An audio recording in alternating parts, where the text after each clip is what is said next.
I continue to be shocked, appalled, impressed even at how you can go, how you can have the literal book, how you can have such an easy job as to adapt a beloved book series like The Witcher. Andrzej Sapkowski's, or Sapkowski, sorry. He's given you the blueprint. And the release of this is the most Netflix adaptation of Netflix adaptations that have ever Netflix adaptationed. The Witcher Blood Origin was a show that is almost doomed from the start. The writing, extremely questionable, with hilarious lines. The Mary Soonis, the changing of the literal origin of the Witchers for reasons, TM. The show is getting absolutely lambasted in the reviews. Even the critics only giving it a 38%, followed by an 8% from fans. This is the show that really nobody wanted or asked for, and they managed to screw it up, which is, I guess, not surprising. Neurotic sharing their Witcher score here. I mean, if you look at the page, 38%, even from critics. Even critics don't like it. The TV equivalent, in a way, of a tangentially related hyperlink that you end up clicking on when reading about something else on Wikipedia. Lackluster, unoriginal, and carried through the promise of better things. The Witcher Blood Origin is a mediocre affair. Michelle Yeoh is wasted. Lenny Henry lacks conviction. And Minnie Driver goes some great narration. What? Anyway, best avoided. This is being received worse than like Batwoman. To quote one of the characters, it's been done to death. I mean, largely, it's not even just the writing. What's getting crushed is the acting. Largely flat performances, tacky looking video effects, even tackier looking sets, a risible script. Let's stop this bickering and change the future of Elfkind forever. It's more like the Battle Beyond the Stars meets Hawk the Slayer. TV Guide. There's very little here that must be seen if you're a fan of The Witcher, and there's nothing that would hook someone who hasn't already checked out the show. Blood Origin feels too far removed from the stuff that actually makes the franchise interesting, and too crowded for any one character to even carry it. Some of the lines, I think, God bless his soul, Heels versus Babyface suffering through the show. One of the lines, they literally say, "You are the key to everything."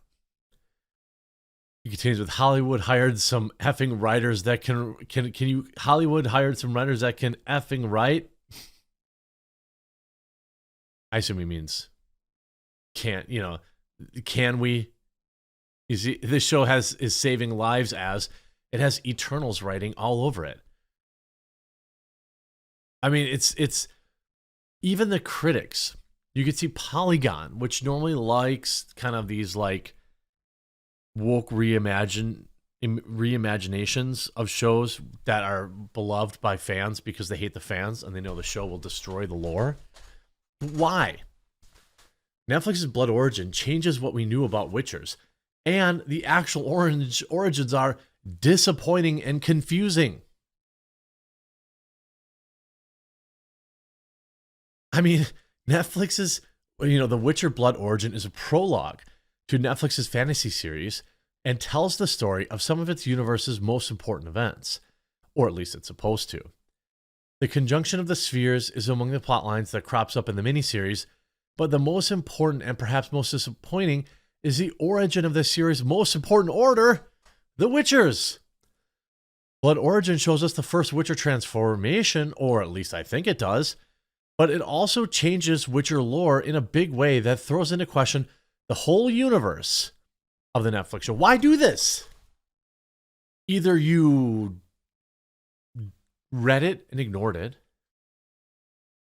or you didn't take any time to understand the actual lore. Now, again, I don't think this show had a great chance of success because of all the negativity surrounding The Witcher right now. Obviously, with Henry Cavill leaving, weird smear attempts. It's like the curse of Henry Cavill. He leaves. I think people are already soured on this show. That wasn't very good to begin with. But it took all the same old approach. Roger Ebert even writes, forget the new Witcher show, play the old game instead. Yeah, I'd say. Despite its undeniable production value, everything about Blood Origin feels minor. There's a romance that's bland, despite the charisma of its stars. And Driver and Yo, I don't know how to pronounce that, aren't given nearly enough to do. And everything feels like merely a way to tide people over until the third season of the proper show, which will be Cavill's last before Liam Hemsworth takes over. It's as if Netflix looked at the numbers on Christmas weekend for The Witcher and rushed things into production when they learned that season 3 wouldn't be ready. It's for hardcore fans only, and even they will be bored. Do you know what's not boring? The Witcher 3 Wild Hunt. While the 4 hours of Blood Origin will barely get you through the tutorial of this massive game, the next-gen updated version is really the better way to spend your time this holiday weekend. Big agree. Of course, The Guardian likes the show. The Guardian gives the show 4 stars. What? I wonder why. How many times do you think they will mention diversity in this review? Are you kidding? Jack Seal, you really, on Christmas Day, published an article in which you gave The Witcher Blood Origin 4 stars. It's absolutely mailed in. Dreck, a slog, terrible. And ultimately, again, you have bad acting on top of bad writing for reasons. Disprove writes, I think we found out why a 6-episode series turned into 4. They're lucky. 10% of this is for the first ever gay kiss by 2 male Jennifer Lawrences. They're probably right.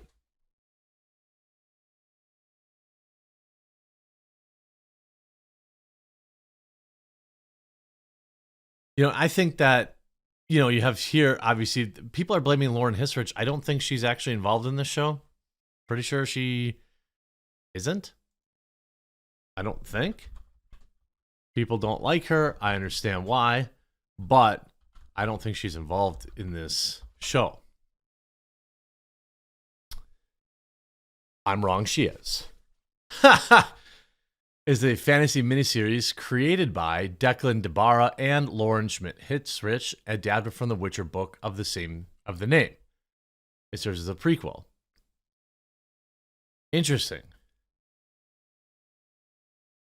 Now, that is a spicy twist, because I wasn't sure that she was involved with this. Bringing up an old tweet, writing, will I move through the book and start changing people's cultural heritage or ethnic makeup or gender because I'm feeling really, quote, liberal that day? No, that's ridiculous and contrary to what any writer should do. Because we are storytellers, story comes first. Just like the Dragon Age cartoon, they designed the whole show for a single kiss. Yeah, I mean, I don't know. This is just not a great show. It's not being well received. I think people obviously were kind of already turned off to it with all the negativity surrounding The Witcher right now. But yikes. Like, that's a big yikes. Now, there's been a lot of talk about how Henry Cavill will exit the show, and we're told that he's going to leave The Witcher in a heroic fashion, and everyone's going to be happy with it. I don't know how you replace him, but I mean, they've done it before in the past. I mean, they replaced Aunt Viv on Fresh Prince. That's one I remember. Becky and Roseanne. But they weren't like the stars. Trying to think of, well, I guess Batwoman.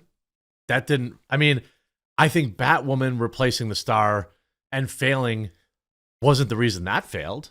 So, I mean, it can be done. I don't have any issues with Hemsworth.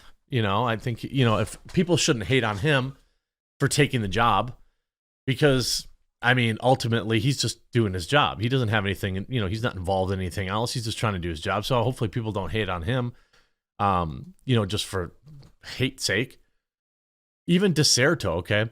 It's passable, quasi-brutal blur of magic. You'll forget the moment it's done. Just play The Witcher 3 instead.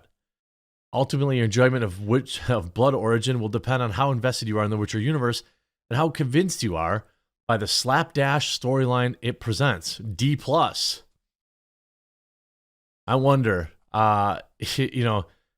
such a strong trajectory for the Witcher world, the universe of the Witcher, that's seemingly all up in the air right now. I hope you enjoyed this video. If you did, make sure you leave a like on it. And if you haven't yet, please do click that red subscribe button down below, and we'll talk to you again real soon.